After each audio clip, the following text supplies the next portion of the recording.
I'm Janie Cox, and this is a reflection video for my e-portfolio, my accumulating activity for completing the Master of Educational Technology program at Boise State University. I am excited to be reflecting, and as you saw in the pictures just now, there's been a lot going on in my life the last 3 years or 2 years since I started this.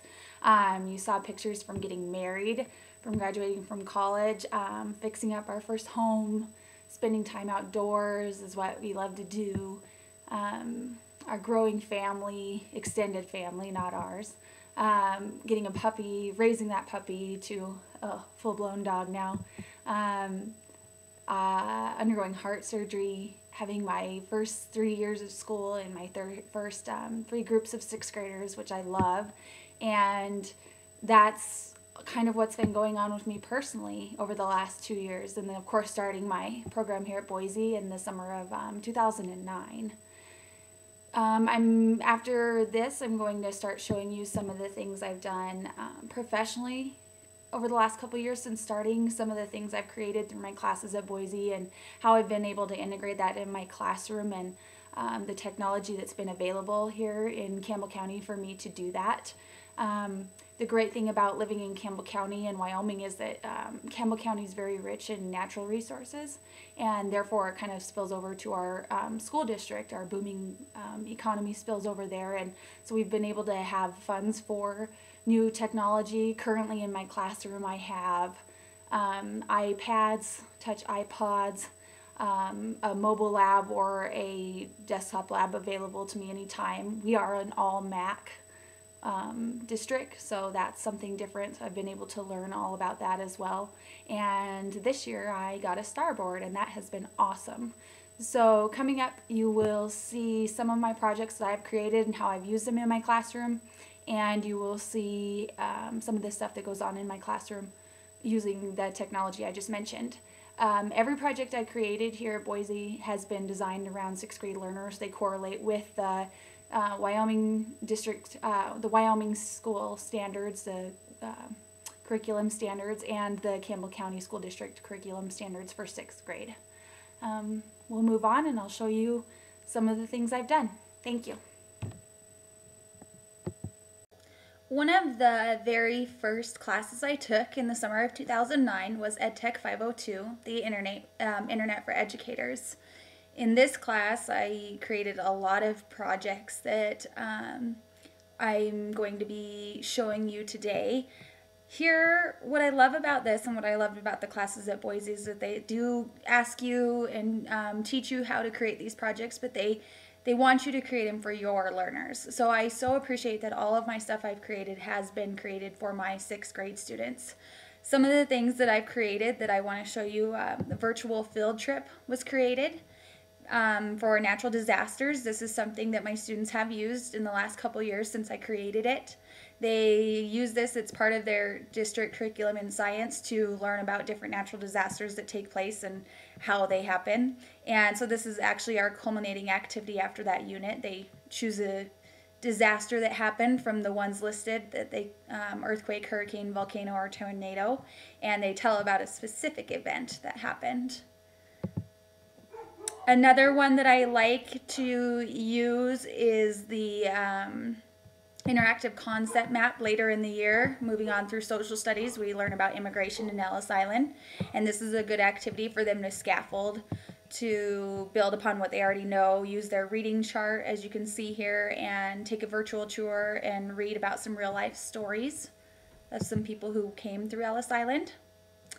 And the last one I'm going to show you right now is the jigsaw internet activity that just in fact my students worked on just a couple weeks in school. One of the big social studies standards that we cover in 6th grade in Campbell County is, of course, the Civil War, and a big part of that is the Underground Railroad.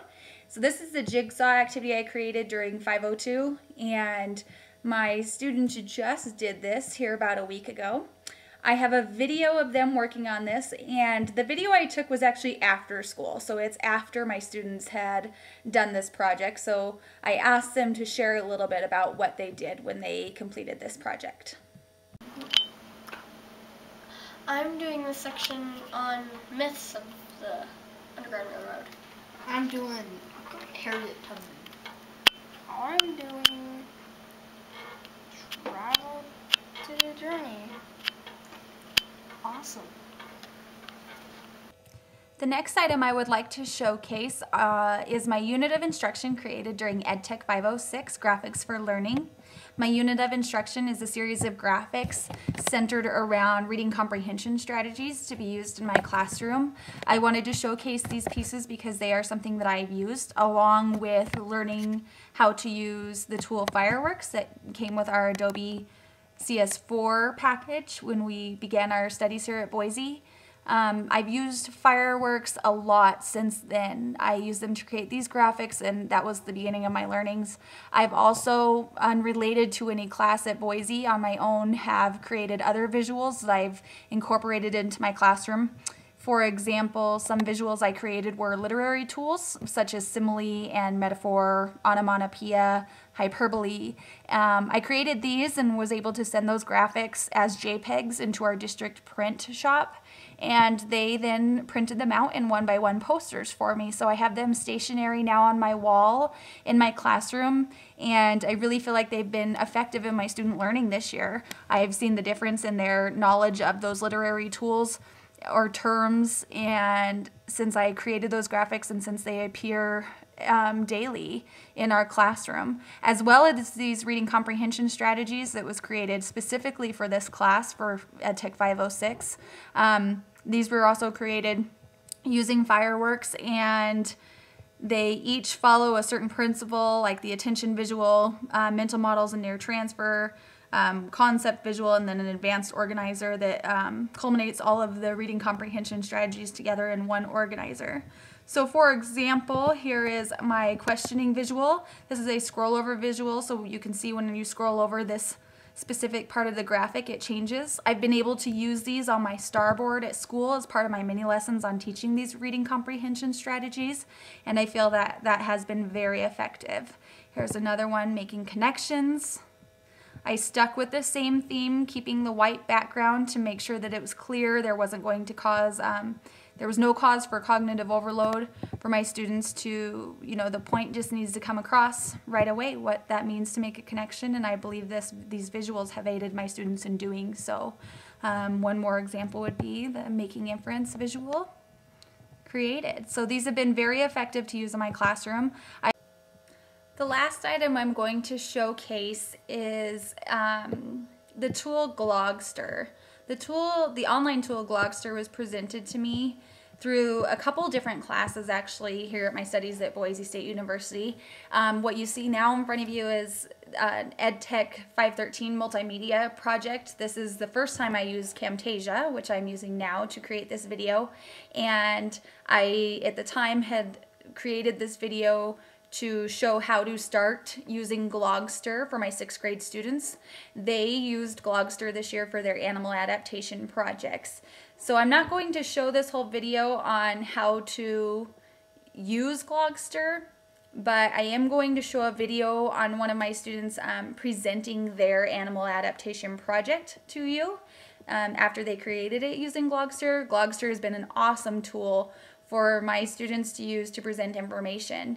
I feel that Glogster really follows that theory of constructivism because my students are able to gather their information but present it in their own unique way using Glogster, and they've had a ton of fun with it. They're always asking me, can we make a new glog sometime soon? So this year so far they created some Christmas glogs to learn a little bit about how to use it. That's when we first started, after they watched this video actually, and then they did their animal adaptation projects and created a presentation teaching their classmates about that animal using Glogster.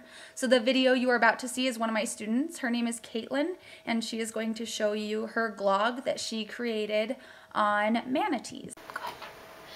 This is my glog on manatees. I enjoyed this project because it allowed you to have a little bit more interactive fun than an essay.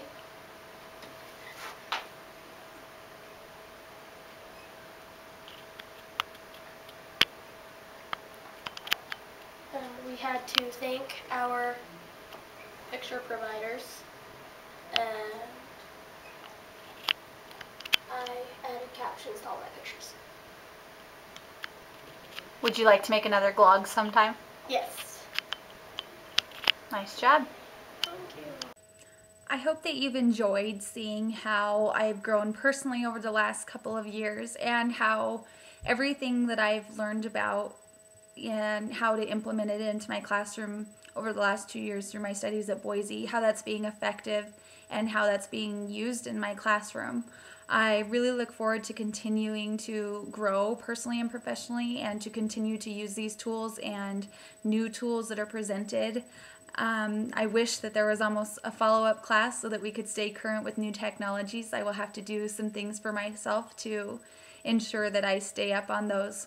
I appreciate being able to use these things. Again, I'm very fortunate to be able to work in the district that I work in where these technologies are available to me so that I can put my learning to good use for my students and to enhance their learning at school every day through these technologies. So I'm going to end my video with a couple more videos of a couple students of mine, one using an iPad in the classroom and one using our Starboard.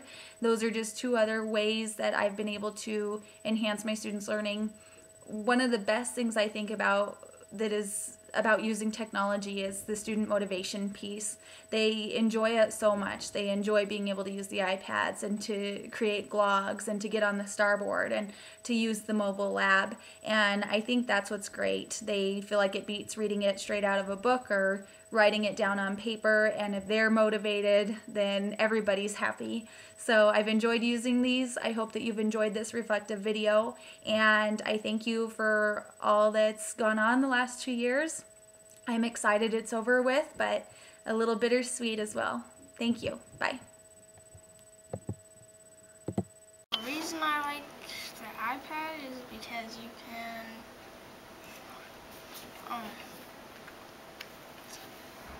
do a lot more stuff. It's better than reading a book. Okay, Tyler, on the Starboard you have the definition of a scalene triangle. What is the definition? A triangle that has no sides the same length. Can you draw us a scalene triangle? Yes.